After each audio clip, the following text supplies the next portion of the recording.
और सरल के साथ साथ फायदा भी है। भाई गलत खान पान नहीं करेंगे तो इसमें हमारा ही तो फायदा हुआ। पैसे भी खराब नहीं होंगे, स्वास्थ्य भी खराब नहीं होगा और विचार भी अच्छे रहेंगे।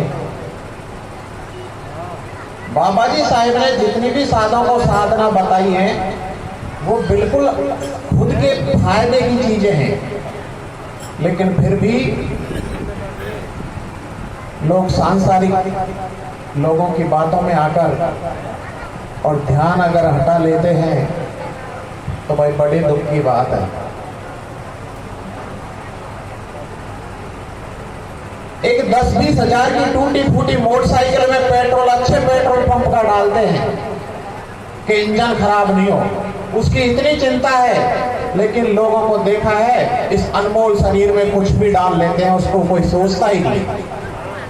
अरे 10-20 करोड़ में तो ऐसा शरीर बनवा लो जिसमें तुम कुछ भी बिना सोचे समझे खा रहे हो, पी रहे हो। लेकिन साध बाबा ने आप पर और हम पर तो ऐसी कृपा की है कि अपनी शरण में ले लिया, जिससे आप भी बच रहे हो, आपके बच्चे भी बचेंगे। अगर अपन हमने संस्कार उन्हें दिए तो वो भी बचेंगे, और उनने संस्कार आगे दिया तो हमारी पीढ़ी दर पीढ़ी ऐसे ही बचती रहेंगी। वरना इस संसार में बहुत कठिन है बचना। बच सकेंगे तो साध बाबा की कृपा से बच सकेंगे, वरना आप देखते हो आपके आसपास के छोटे छोटे बच्चे खा खा के थूकते रहते हैं, पता नहीं क्या क्या खाते रहते हैं, लेकिन साधों के बच्चे नहीं खाते हैं। ये बाबा जी साहिब की कृपा है। अगर आप भी और हम भी और लोगों की तरह कहीं भटके हुए होते तो इन नियमों पे हम नहीं चलते तो आज हमारा भी जीवन खराब हुआ होता। लेकिन बाबा जी साहिब ने कृपा की और अपनी शरण में ले लिया। मैं तो सभी से निवेदन करता हूं जो साध बाबा को नहीं भी जाते हैं, नहीं भी मानते हैं, चलो वो आपकी आस्था है। हम तो ये चाहते हैं कि सभी बाबा जी साहिब की शरण में आए और अपने जीवन को सफल बनाएं। अगर नहीं भी मानते तो इतनी तो मान ही लीजिए कि गलत खान पान से बचे, अपन बचे और अपने बच्चों को भी बचाएं। अगर इतना भी आप मान लेते हो तो हमारा सत्संग करना बहुत लाभप्रद होगा। उसमें आपका ही फायदा है, अपने बच्चों का फायदा है। साधो जब जब भी जरूरत पड़ती है साध को बाबा जी साहिब हमेशा खड़े मिलते हैं। लेकिन भटकाव हमारे अंदर नहीं होना चाहिए, हमें दृढ़ विश्वास होना चाहिए बाबा जी साहिब के प्रति। इनके चरणों में आ गए तो इनके कहे अनुसार चलो, आराम से जीवन सफल हो जाएगा। कल बाबा जी साहिब का कॉल आया था शाम को कि साजी मौसम कैसा है, गर्मी बहुत होगी इसलिए जल्दी के लिए आने को बोला है। मैंने कि बाबा जी साहब आप तो पहले ही व्यवस्था कर देते हो, यहाँ तो ओढ़ों की ठंड हो गई, यहाँ गर्मी कहां से आई। कल एडवांस ही व्यवस्था हो गई आपके लिए, नहीं तो आज आप यहाँ टेंट में गर्मी में बैठ नहीं पाते। मालिक हर तरह से कृपा करते हैं, लेकिन भाई कमियां हमें ही रह जाती हैं। लेकिन हमें भी नहीं रहनी चाहिए, इसलिए हम भी बाबा जी साहब के कहे अनुसार चलने का प्रण ले लें तो बहुत अच्छा रहेगा। बोलो साध बाबा की जय।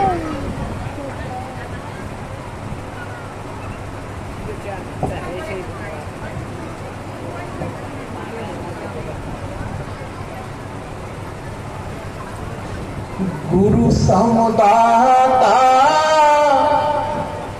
कोई नहीं,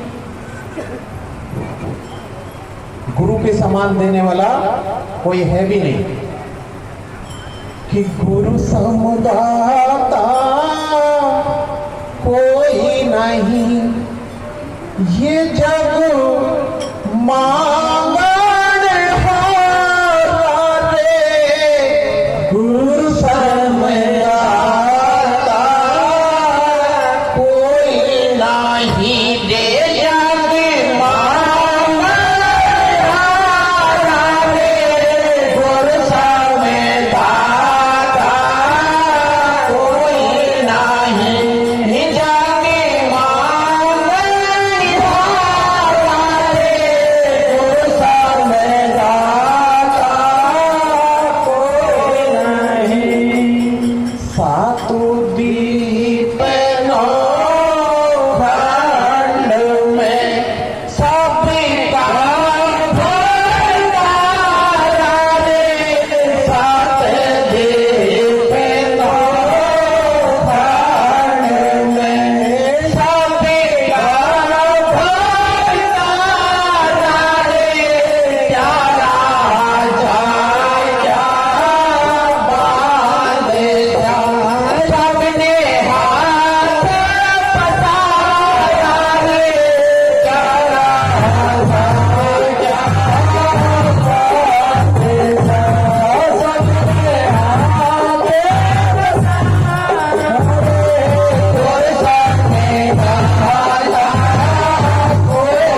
इस जहान में सबका भरतार मतलब भरण पोषण करने वाले, सबको खाने पीने को सबकी व्यवस्था हर जगह करने वाले गुरुदेव ही हैं, सदगुरु हैं, बाबा जी साहेब हैं।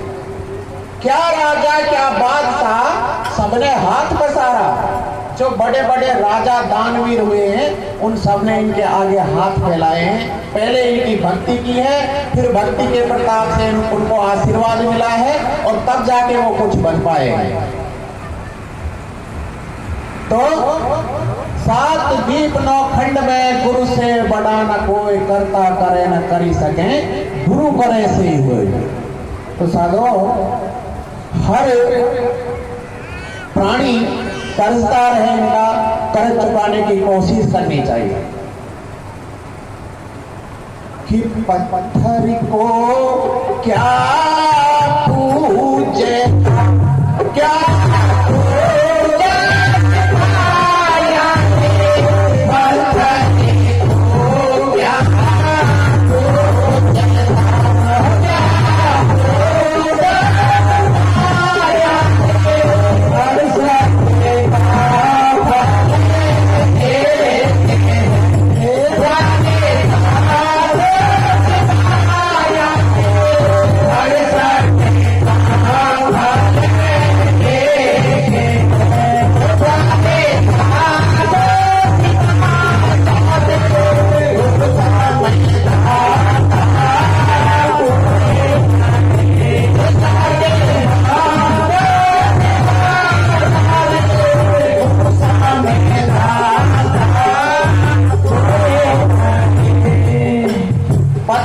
क्या पूजता, क्या पूजत पाया। इस संसार में सांसारिक लोग भटक रहे हैं, कोई क्या पूजता है, कोई क्या पूजता है, वो सब उनकी आस्था है, लेकिन फायदा नहीं है। अरे पत्थर को क्या पूजता, क्या पूजत पाया। कितने भी पूज लो, क्या वो तुम्हें कह देगा कि भाई तू गलत कर्म करके आया है और तू मेरे प्रसाद मत चढ़ा। कि ये कह देगा कि भाई आजकल तू ये काम खराब कर रहा है, मत कर। अरे नहीं कहेगा, कभी नहीं कहेगा। लेकिन सदगुरु की शरण में आप हो और उनकी नजर से आप बच नहीं पाओगे। आप गलत कर्म कर रहे हो, गलत रास्ते पर, तो टोकेंगे जरूर कि बंदे ऐसा कर्म मत कर। है पत्थर को क्या पूजता, क्या पूजत पाया। 68 का फल एक है द्वारे साधु जिमाया। अगर किसी जीव आत्मा के लिए आप सहायता कर देते हो तो उससे बड़ा भजन कोई होगा नहीं। कि अपराधी तीरथ जा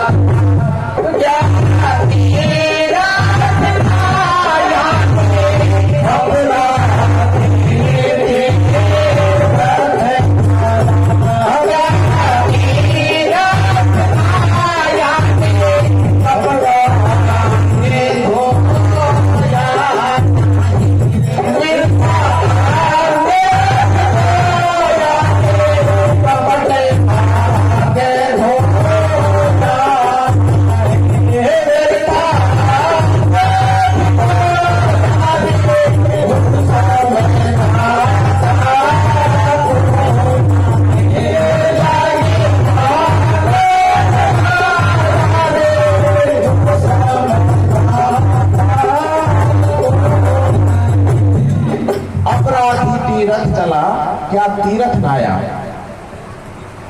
भाई तीर्थ यात्रा पे तो चले गए, गोवर्धन के चले गए, कहीं भी चले गए, सेठ सांवरिया के चले गए, चले जाओ। और वहां जाके भी बाहर बढ़िया से जूते मिल गए तो पहन के आ गए। क्या फायदा हो भाई वहां जाने का इतनी दूर। जब कर्म ही खराब है तो कितने भी गंगा नाले, कोई फर्क पड़ने वाला नहीं। तो सदगुरु की शरण में आके उनके कहे अनुसार चल के अपने कर्म सुधार ले। तेरे सारे तीर्थ धाम यही है, घर में ही है। सब कुछ अगर चाहो तो घर में ही है। तीर्थ यात्राओं में कुछ नहीं रखा।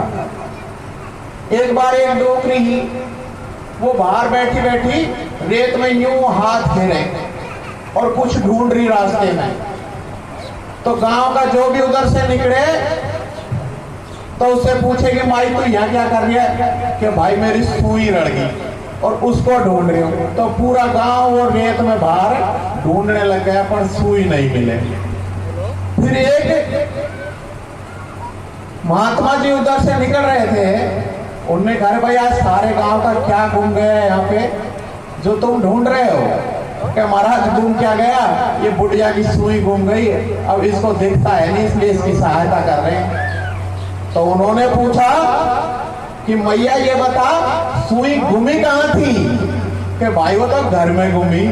अरे तेरा फूट गया करम, जब घर में ही सुई घूमी है तो तू बाहर खुद ढूंढ रही है, दूसरा को ढूंढवा रही है।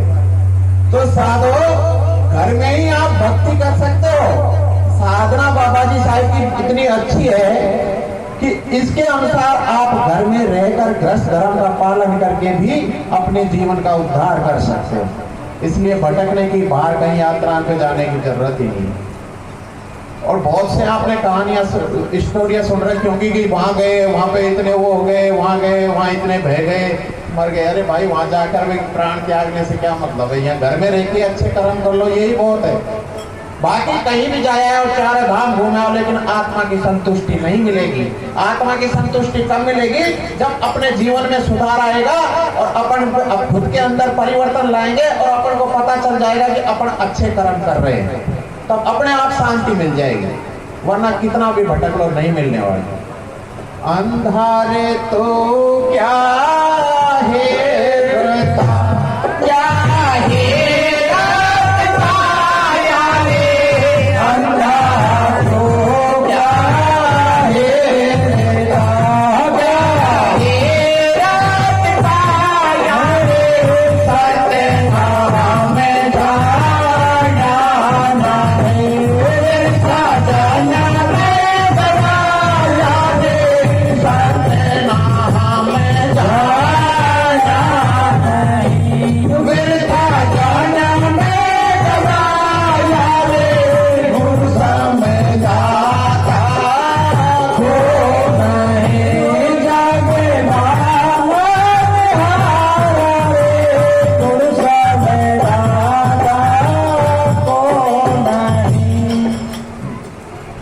नाम को अगर नहीं पहुंचानोगे तो भटकना पड़ेगा। इसलिए इसे पहचानो। आज आपके यहाँ पे जो रसोई बना रहे ना, वो हलवाई जी एक दिन मेरे से पूछ रहे थे अभी कि भाई आपके गुरुजी कहाँ के हैं, मुझे भी थोड़ा मार्गदर्शन चाहिए और मैं भी वहाँ पे चलना चाहता हूँ। मैंने कहा भाई शेर सिंह ये वाला नाम, मैंने कहा भाई शेर सिंह जी अगर आपका मन करे तो 24 तारीख को गुरुजी बावड़ी खेड़ा मारे, एक बार चलना। अब किस्मत अच्छी थी इनकी कि ये रसोई में हलवाई भी यही आ गए। तो मैंने कहा दोनों काम है, वहीं आ जाना। और भैया अगर मन से आप आ जाओगे तो सारे संकट पल में ही दूर हो जाएंगे, क्योंकि ये कोई सुनी सुनाई बात तो है नहीं। हमने प्रैक्टिकल देख रखा है, ये कितने ही साथ बैठे हैं, ये सब है ना अपनी मनमर्जी से कोई ना गया राजी होके, तो सब दुखी होके गए और वहां पे जा रह के आके शरण में आकर सुखी हो गए। इसलिए ये बैठे आजकल इस कलयुग में बिना चमत्कार के तो भाई कोई चहकता ही नहीं है। बाबा जी साहेब ने कृपा की है इन सब पर, तब ये बैठे हैं।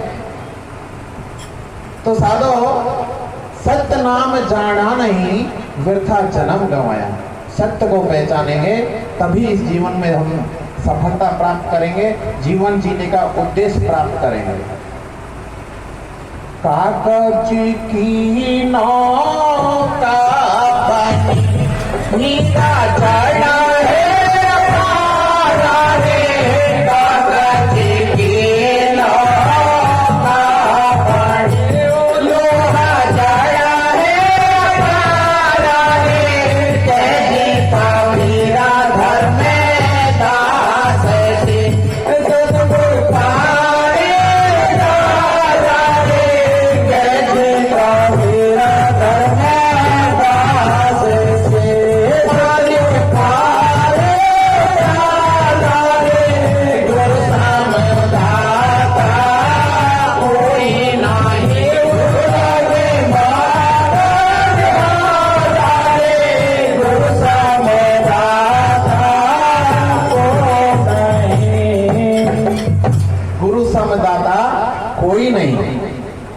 भाई गुरुजी बात है खेवे नहीं उसको भाई कहता रहे तो बाबा जी इनको काम सत्संग को। ऐसे नहीं सोचना चाहिए। बाबा जी साहब के मुखारबिंद से जो बात निकलती है, वाणी निकलती है, अमृत वाणी होती है। उसमें अमृत के समान फल होता है, लेकिन उस अमृत को हम पीने की विधि नहीं जानते। क्योंकि अभी सत्संग में कोई भी बोल रहा है तो उसको बोलेंगे यार ये बढ़िया बोल रहा है, चुटकुला सुना दिया ये अच्छा बोल रहा है। लेकिन कोई अच्छी बात कह रहा है, उसकी गहराई को भी जानो और जानने के बाद उसे अपने जीवन में उतार के देखो, अपने आप संतुष्टि मिल जाएगी। कोई भी बोलता है ना, वो मालिक की कृपा से बोलता है यहाँ पे, तो जो भी बोले उसे जीवन में उतारने की कोशिश करेंगे ना तो हम पक्का सुधर जाएंगे। लेकिन मुफ्त का ज्ञान भाई किसी को अच्छा लगता ही नहीं, और पैसों वाला ज्ञान सब ग्रहण कर लेते हैं। अस्पताल में फ्री में दवाई मिले, उन आदि ने तो बेला में ही फेंक दिया, हमको पड़ी मिले रोज।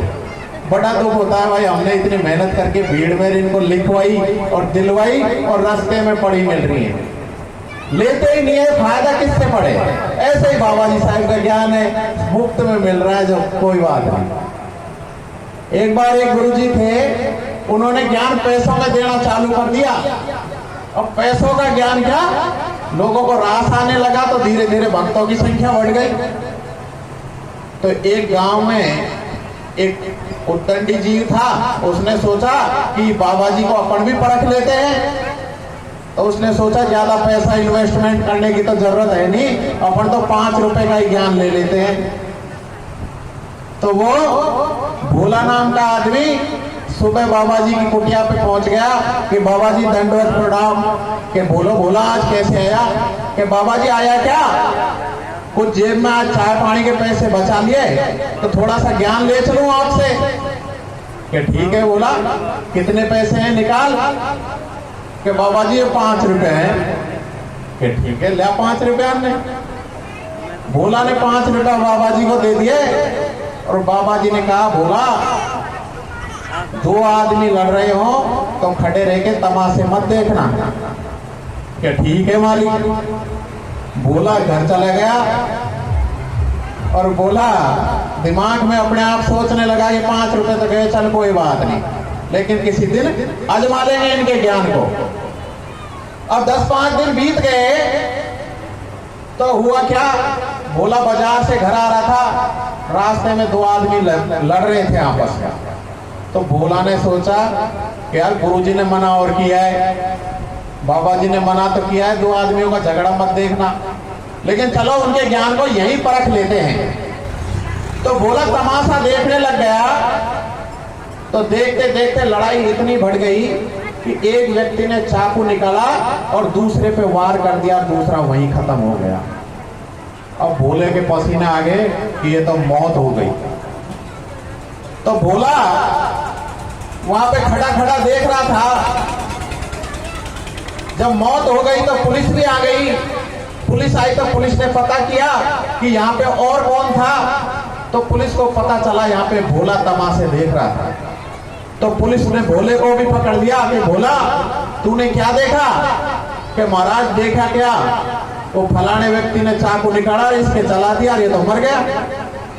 कि ये बात तुझे कोर्ट में बोलनी पड़ेगी। भोला क्या हाँ बोलूंगा, क्यों नहीं बोलूंगा।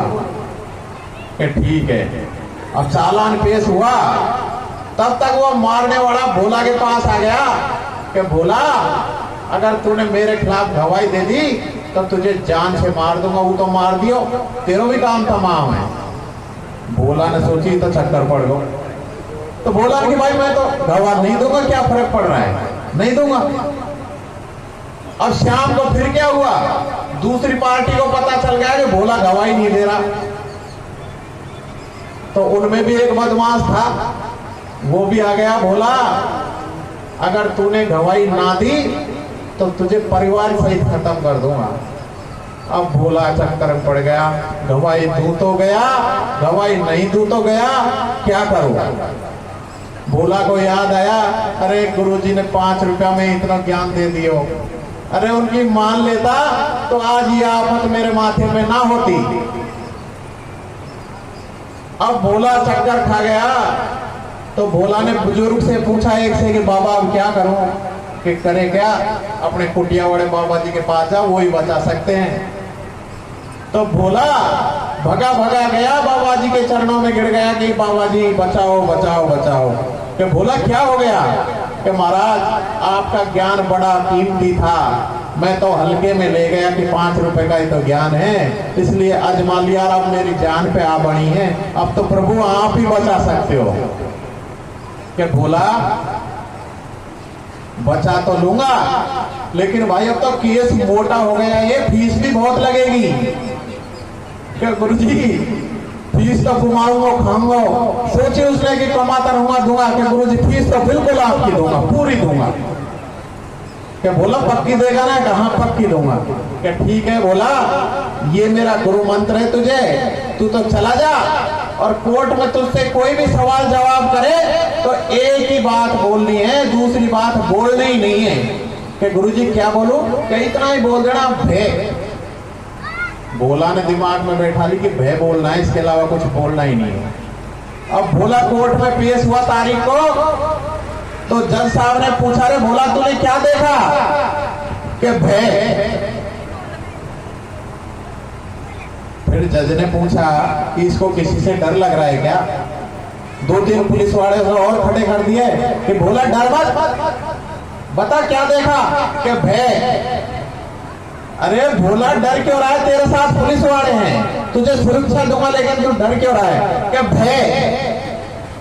दूसरे वकीलों ने पूछा तो भी भय भय भय भय करता रहा। जज ने कहा, रे किस पागल को उठा लाए, इसकी गवाही नहीं चलेगी, इसको भगाओ यहां से, कोई दूसरा गवाह लाना। अब भोला भग गया और जाते ही गुरुजी के चरणों में पड़ गया, रे गुरुजी बचा लिया आपने, आपका तो 5 रुपए का ज्ञान भी कीमती था और ये 25,000 रुपए का ज्ञान तो मेरा और भी जान बचा है। क्या बोला, फीस 25,000 रुपए थी, अब वो देनी पड़ेगी, अब ला।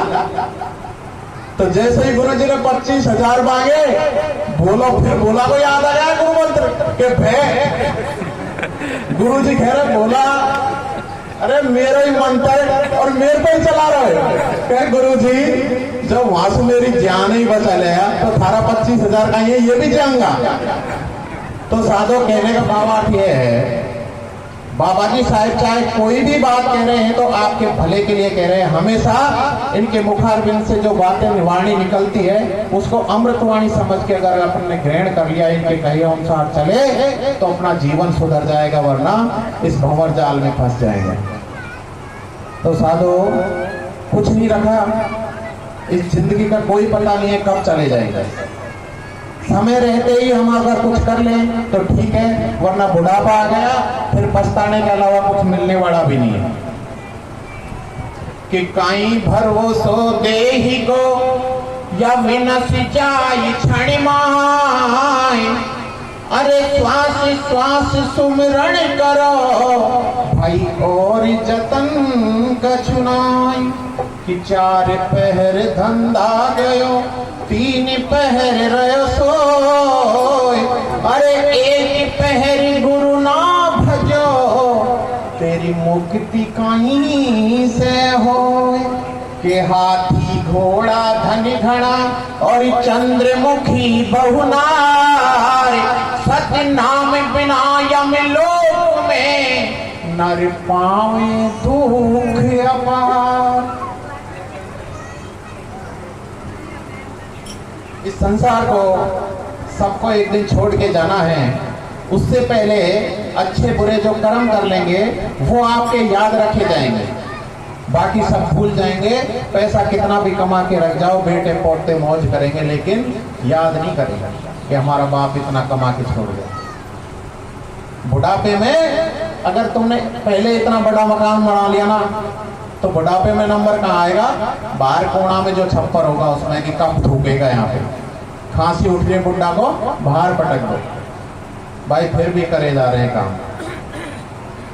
करना चाहिए, अपनी जिम्मेदारियों का निर्वहन करना चाहिए, लेकिन सीमित दायरे में रह के और मालिक के चरणों में लगे रह के। इनसे ध्यान हमारा हटना नहीं चाहिए, क्योंकि जिंदगी का कोई भरोसा नहीं है। एक भजन और बोल देता हूं।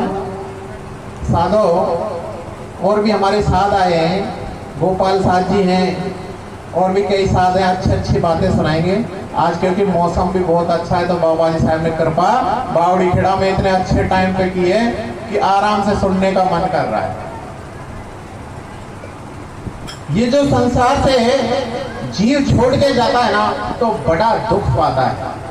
सोचता है कि मैंने इतना ही मेहनत से ये सब किया है, इतना सुंदर शरीर इसे बना के रखा है, लेकिन जब प्राण जाते हैं तो ये काया भी रोती है। काया कैसे रोई रे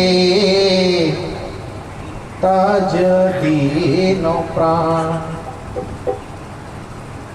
शरीर से जब प्राण निकलते हैं तो कैसे कैसे विचार आते हैं कि तज दीनो प्राण।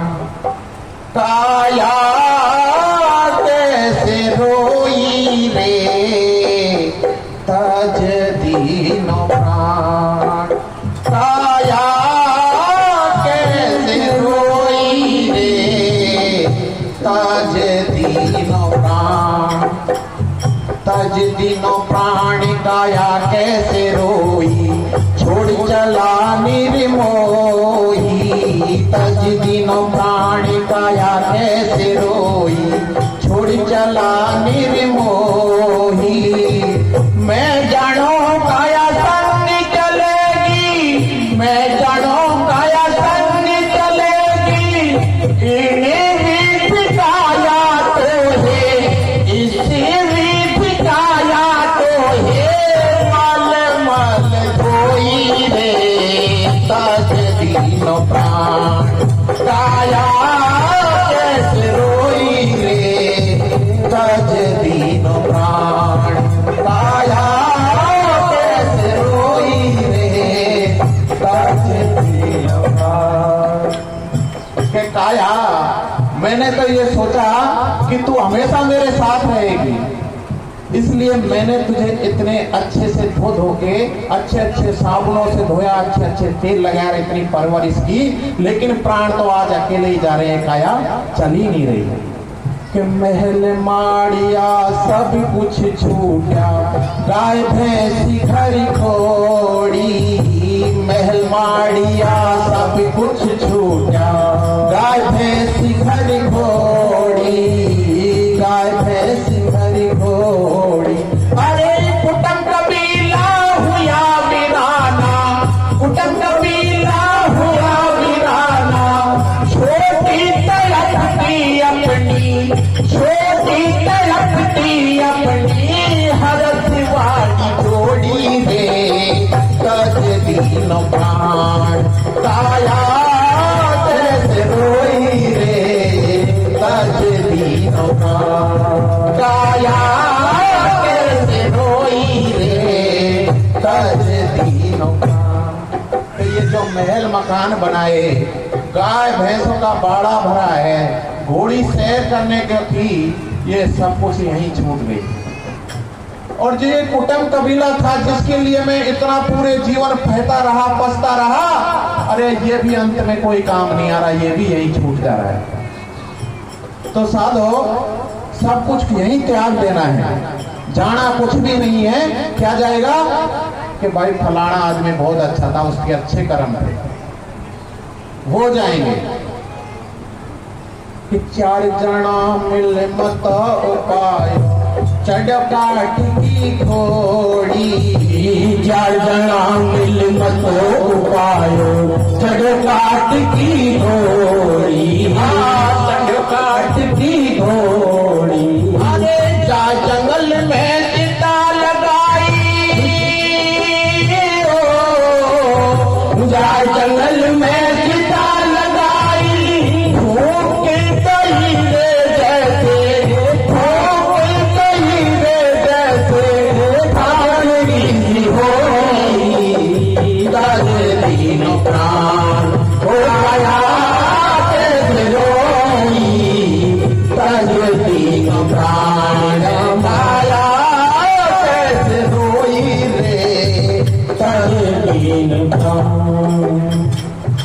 कंचन जैसी काया पर कोई रहम नहीं करेगा, जब प्राण निकल जाएंगे ना तो जल्दबाजी करेंगे, भाई जल्दी करो, उठाओ और ले चलो, और तुरंत फूंक के आ जाएंगे।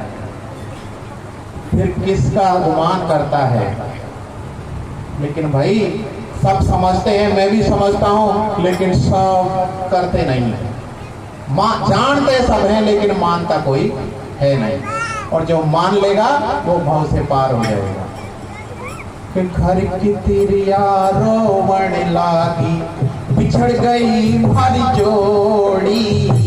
घर की तिरिया रोवण लागी, बिछड़ गई हमारी जोड़ी। घर की तिरिया रोवण लागी, बिछड़ गई हमारी जोड़ी। अरे के कबीर सुनो भाई साधो, के कबीर सुनो भाई साधो, जिन जोड़ी रखने पार में ही कोई, कर दीन प्राण काया कैसे रोई। दस दीन प्राण काया कैसे रोई। दस दीन प्राण, तज दिन प्राण काया कैसे रोई, छोड़ चला निर्मोही। दस दिन प्राण काया कैसे रोई, छोड़ चला निर्मोही। मैं जानू काया संग चलेगी, मैं जानू काया संग चलेगी। कीड़े में सिखाया तूने, इसे भी सिखाया तूने, बल बल कोई रे। दस दिन प्राण काया कैसे रोई। दस दिन प्राण काया कैसे रोई। दस दिन प्राण। बोलो साध बाबा की, ठीक है, बोलो सच्चे दरबार की। ठीक है। बाबा विक्रम साथ जी हैं हमारे कोर्ट से, बहुत अच्छे भजन बोलते हैं। मैं बाबा जी साहब को एक